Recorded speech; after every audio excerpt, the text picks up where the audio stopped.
Hey everyone, so imagine for a second, what if the world's entire library, every book, every idea was just gone, set on fire? Not just one building, but the collective knowledge of an entire civilization. Well, that's kind of what happened when the Roman Empire fell. Today we're going to get into the incredible and super unlikely story of how knowledge itself was saved from the ashes. Right, so when Rome falls, it's not just about losing emperors and armies. The whole infrastructure of knowledge, we're talking schools, libraries, even a shared language, it basically vanished with it. So the really critical question becomes, how does knowledge even survive when the civilization that created it just crumbles? So here's our game plan. We'll start with the problem, this massive intellectual vacuum left by Rome. Then we're going to meet three groups of pretty unlikely heroes who stepped up. We've got the poets, who gave new ideas an epic, timeless feel. We've got the organizers, who built the systems to actually preserve them. And then the communicators, who made sure everyone could understand what the heck was going on. It's a story of how these three forces came together to literally forge the medieval mind. Okay, first, we really have to get our heads around the scale of the problem. The fall of Rome wasn't just some political event. It was a total cultural cataclysm. I mean, think about it. For centuries, Rome was the cultural glue holding Europe together. It gave everyone a shared language, common stories, a network of schools. And then poof, that glue dissolves and everything just fractures. All the wisdom of the classical world, philosophy, science, poetry, was suddenly sitting on a burning pyre.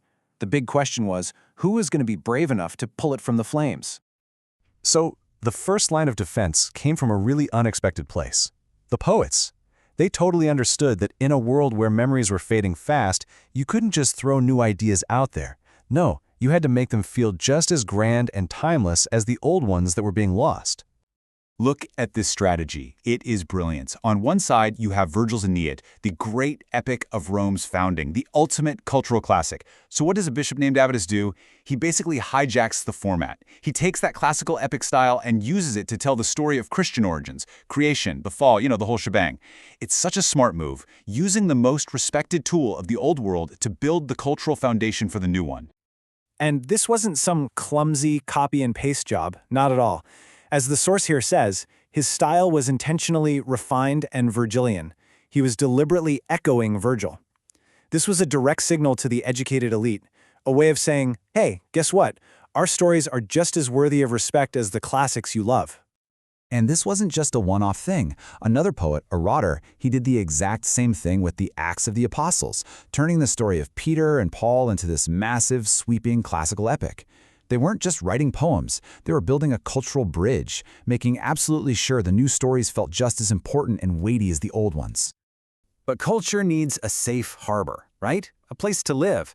So while the poets were tackling the software, our next group of guardians was building the hardware, the actual physical and philosophical structures needed to preserve all this knowledge. And this is where Benedict of Nursia comes in.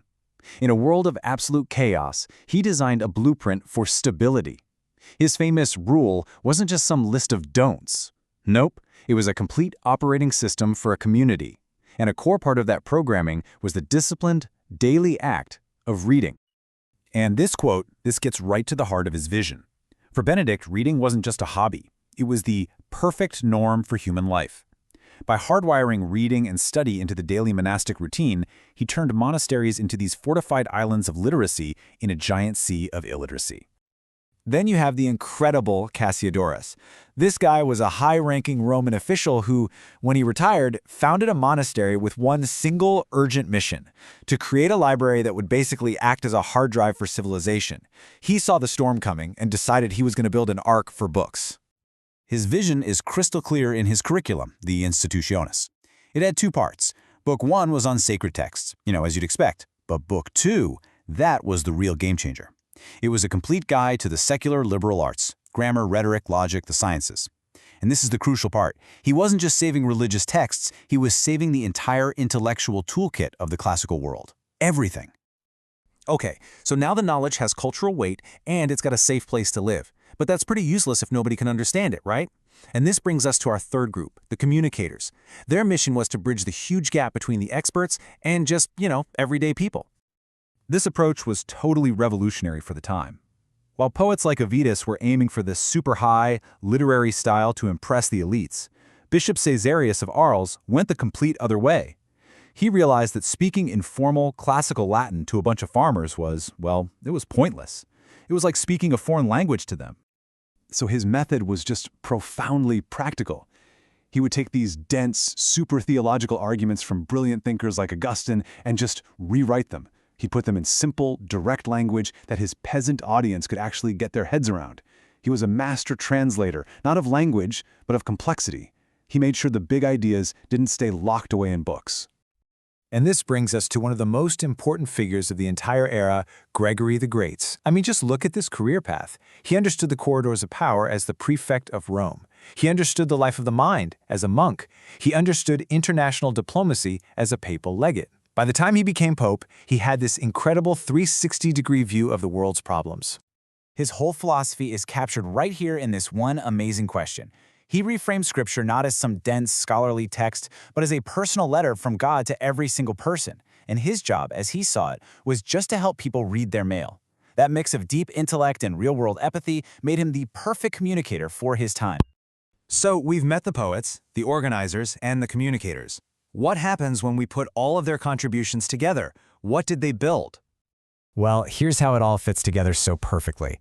You had 3 distinct problems, and you got 3 perfectly targeted solutions. The poets, they solved the culture problem. The organizers solved the infrastructure problem, and the communicators solved the accessibility problem. It's like a 3-legged stool. You take one leg away, and the whole thing just collapses. The key takeaway here is that there was no single grand plan.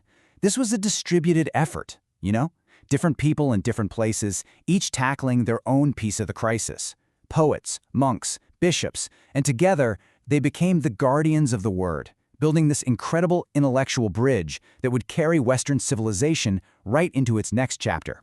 And that leaves us with a really powerful final thought. We take so much for granted, right? The books on our shelves, the very ideas that shape our world, but their survival was never guaranteed, not even close. It depended on this quiet, painstaking, often thankless work. So the real question is, without them, what essential part of our world would have simply vanished into dust?